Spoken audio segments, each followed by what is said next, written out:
She planned it for months.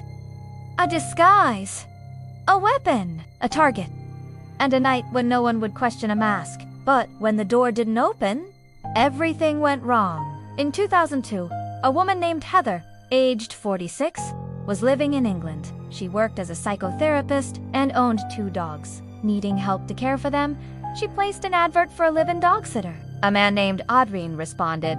He was 31 years old, and he moved into Heather's home to take the job. Not long after moving in, Adrien and Heather began a relationship, but within weeks, serious concerns began to emerge. Reports later revealed that Heather frequently consumed alcohol and drugs. She also kept weapons in her home, including knives, swords, and firearms. Adrien later stated that she used these weapons to threaten him during arguments. After approximately 3 weeks, Adrien decided to leave.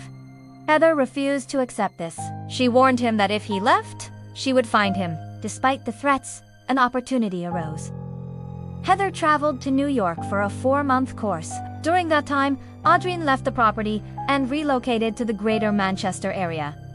Shortly after, Heather discovered he had left. From abroad, she began repeatedly contacting him, calling and sending letters. The messages escalated over time. Adrien did not respond. During this period, Adrien met a woman named Diane. She was a single mother of 2. They began a relationship and lived together. When Heather returned to England and learned about the relationship, the situation intensified. She began making repeated phone calls to Adrien. The contact included threats and verbal abuse. She also contacted Diane directly. Heather obtained Diane's address. She made repeated attempts to contact both Adrien and Diane. The family moved homes more than once, including relocating to Huddersfield. Each time, Heather was able to locate them again. The situation escalated further. Heather began targeting Diane's children. She followed them and took photographs of them on their way to school. In 2003, Heather began making false reports to the police. She claimed that Adrien and Diane were abusing the children. Authorities investigated multiple times. No evidence of wrongdoing was found. Eventually, Adrien moved out of the home temporarily, staying with a friend. After this, the harassment appeared to stop.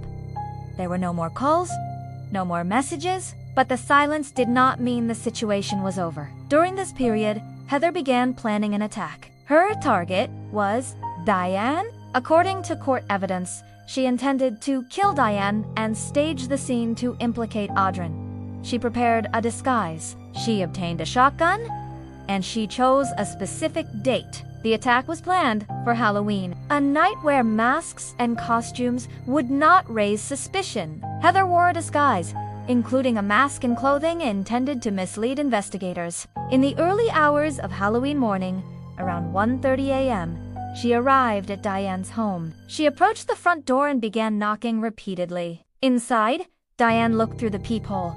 She saw a masked figure outside. She did not open the door. The noise attracted attention. A neighbor named Bob was woken by the disturbance. He came outside and confronted the person at the door. An argument followed. During the confrontation, Bob pulled off the attacker's mask.